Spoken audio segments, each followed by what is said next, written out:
Hey guys, welcome back. It's been a while since I've recorded an episode, and the footage, what you're going to be seeing, is probably from, I want to say, May of last year. So some old footy, been wanting to make this for a while, just never got around to it. So here we are. Today, we're talking about projecting, specifically in bouldering, but take what you need, apply it to what you need. So what is projecting? To some people, projecting is essentially working on a boulder problem. So it's obviously not like, oh, I flashed it, that's my project. It's, I've tried this out, I've failed, I've worked on it, and eventually I either send it or give up. For me, I think projects generally, I would call it a project if I've done it. It takes me at least 2 sessions. If I come back to it, I would call it a project maybe.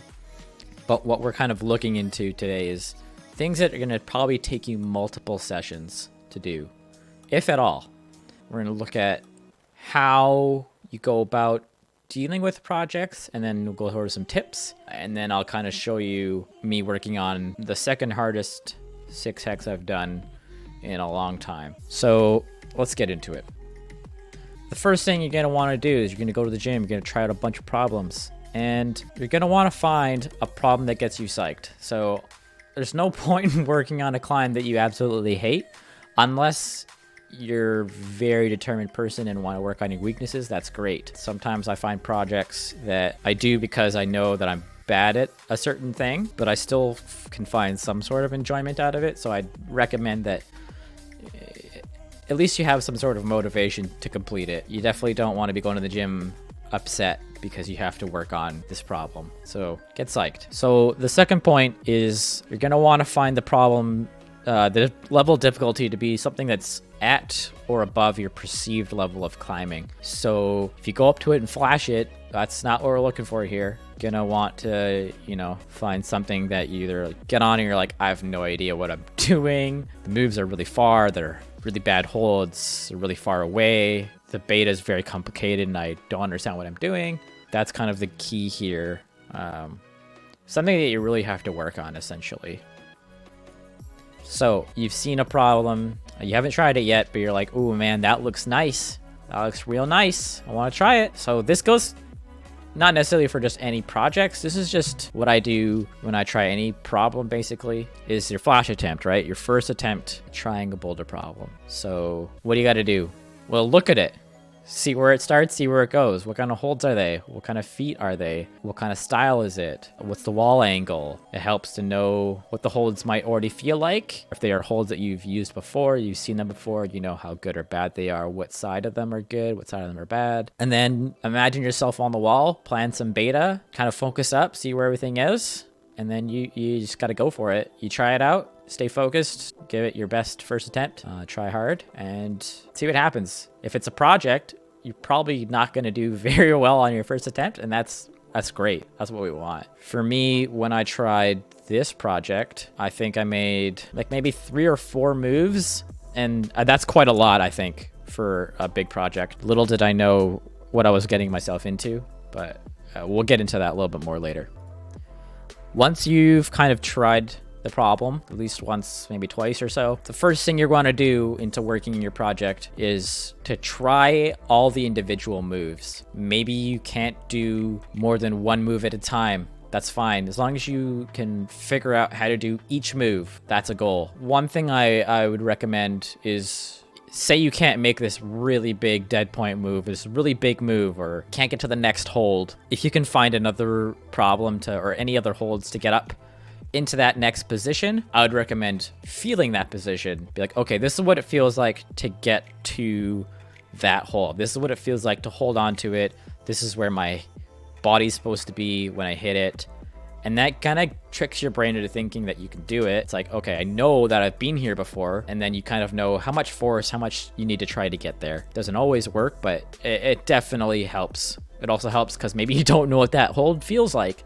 And now you do. Now I know I need to hit the left side, the right side, whatever it is, right? So once you've tried and done all the individual moves, let's say you have them one move at a time. Now you got to try and link it as much as you can. So maybe I do 2 moves here, 2 moves there. Or maybe I can do the top half. There's probably going to be 1 or 2 obvious cruxes, obvious hard spots. You might need to work on those a little bit more. They might just be low percentage, but as long as you can start linking it. I think for this project in particular, there was one very hard move, and then like it's just some weirdness going on before it. And then it was just a matter of having enough endurance to finish for the top. Kind of depends on the problem, right? Link it. If you can get it to 2 sections, and just try it from the bottom to the middle to the top a couple of times. Once you have it in, 2 sections or so, maybe you work on the hard bit a little bit, and then you're ready to go try it from the start, try to go all the way to the top. So we're going to move on to some tips. So let's do that.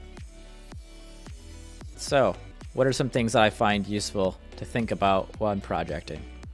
So visualization, especially on these hard problems that I take multiple sessions to work on.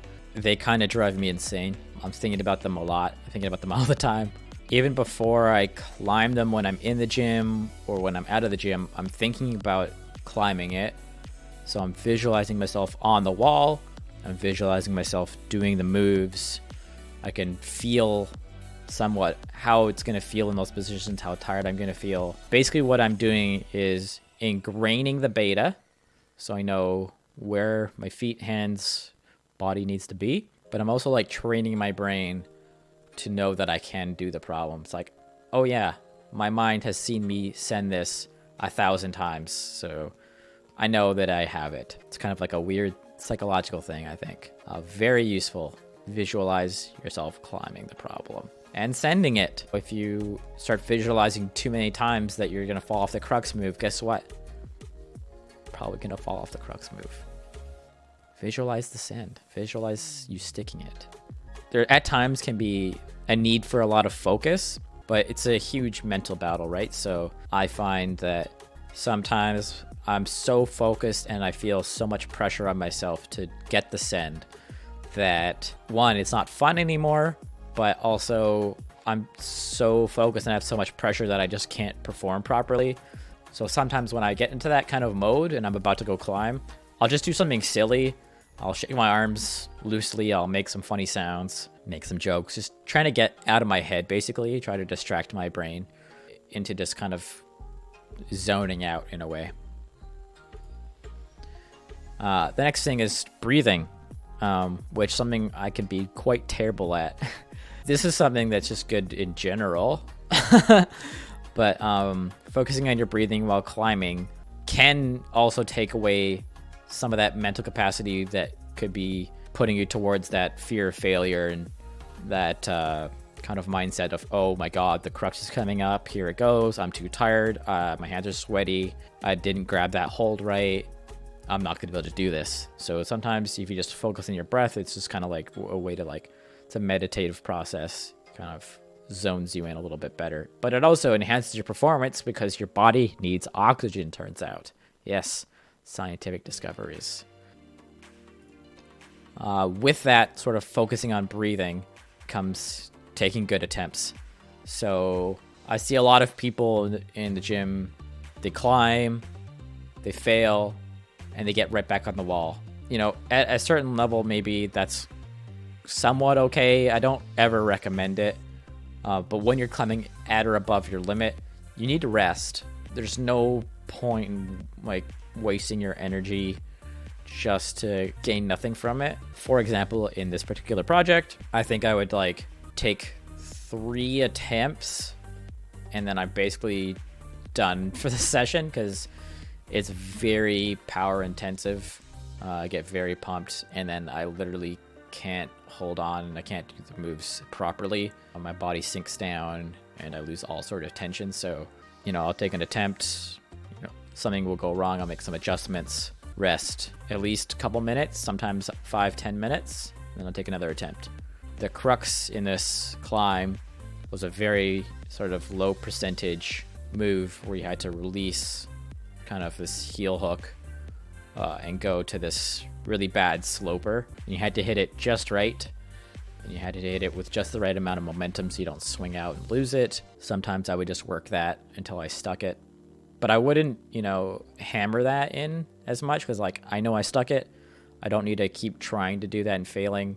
There's no point in wasting my energy there. I'm just going to keep going and then just try it from the start. Take good attempts, rest a lot. Another key thing, warming up properly. A lot of people come into the gym and they just start climbing, and they just start climbing hard. I really don't recommend that. It's very easy to get injured, and oftentimes your muscles aren't warmed up and they're not recruited, so you're not going to perform very well. My warm-up's roughly 20 to 30 minutes, and I consider it a decent warm-up. It's not like as intense as I've seen some others. I think it covers most of my bases, and it's a good starting point at least. So I'll do the 20-30 minute warm-up, which includes 5 minutes of jug climbing, and then I'll probably go to whatever new section we've set, and I'll start on the 1s and 2s. So I'm still kind of doing some more warm-up. One thing I would recommend is think about your project, think about what kind of holds it is, what kind of move set it is, and try and warm up those particular muscles and all those kind of things. For example, if you have a really aggressive right heel, you're definitely going to warm up your hamstrings. You got to warm up that heel hook. Really easy to injure yourself there.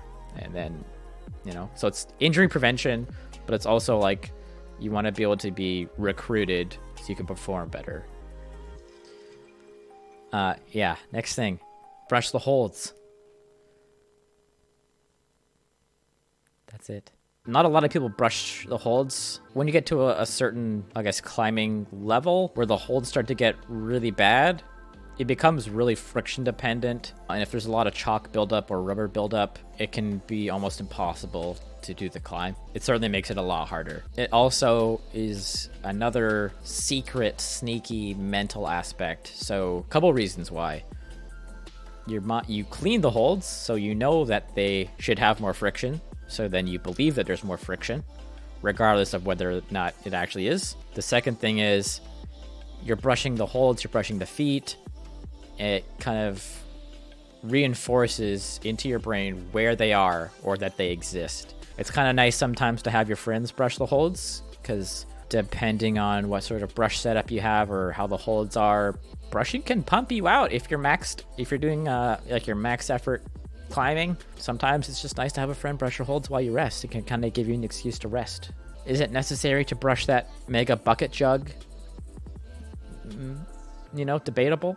That tiny crimp? Yeah, maybe. The sloper? Probably. So brush your dang holds.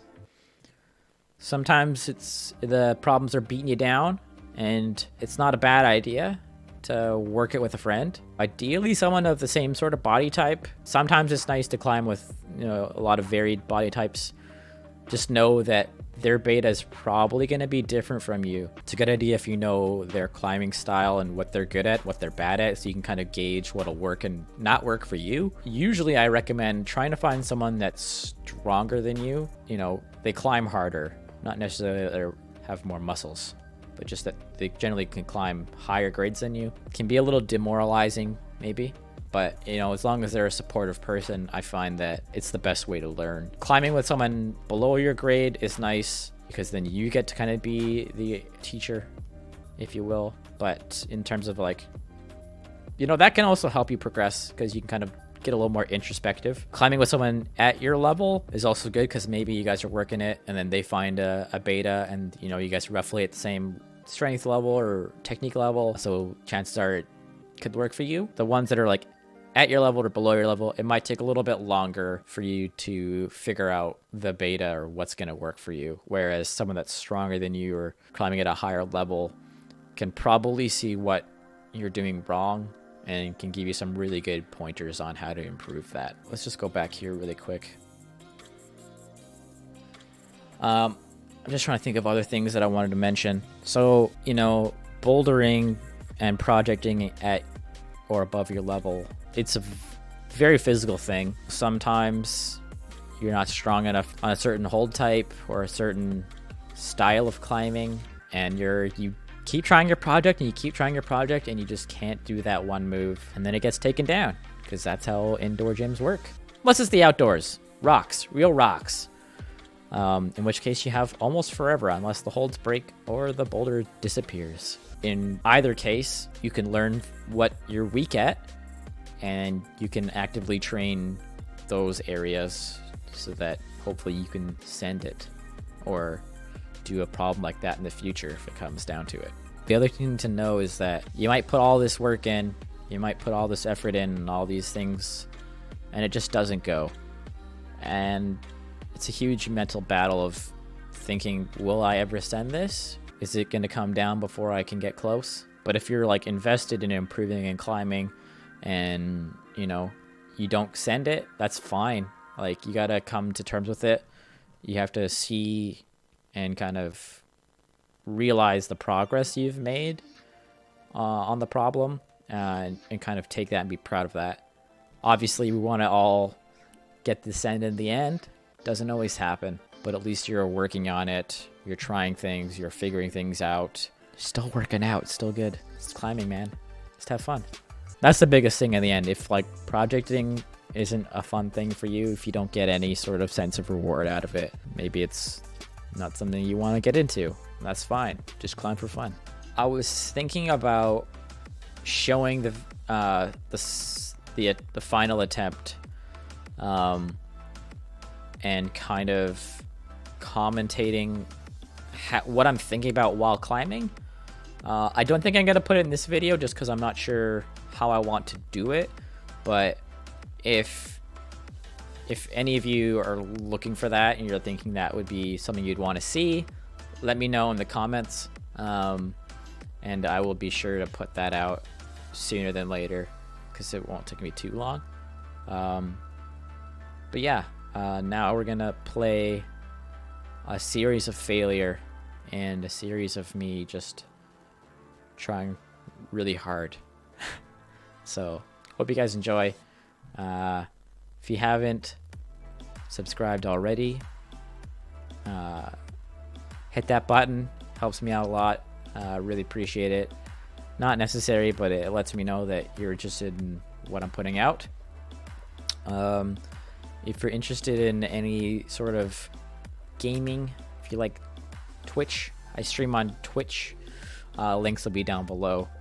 Come and hang out there. I stream most nights. It's a good time. If you want to see my heart rate elevate to extreme numbers, come check me out. Otherwise, I'll see y'all in whatever video I put out next. And enjoy.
Nice.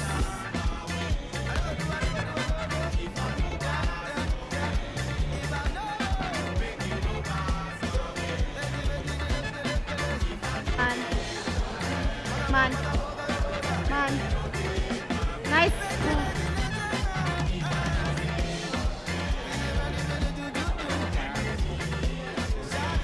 Come on. Nice, nice. Come on, hold it. Oh.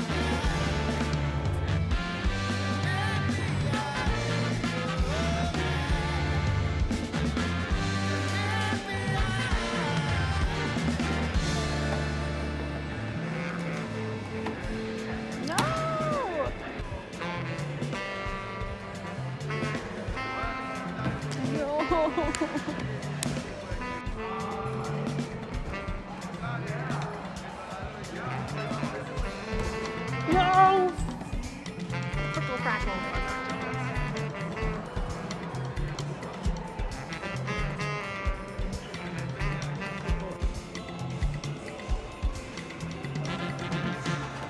Fuck off. Nice. Come on.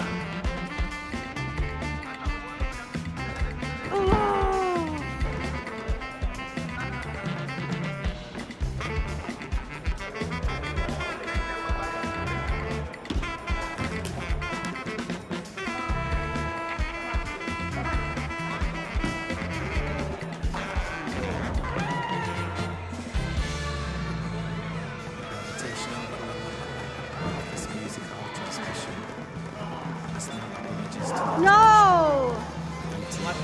Action. Well, one expo.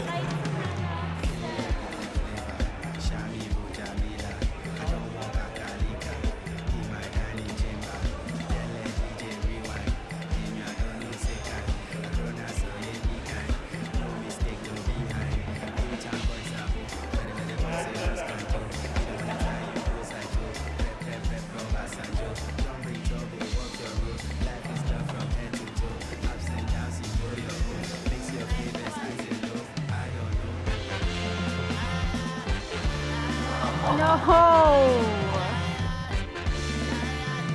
No. Oh yeah.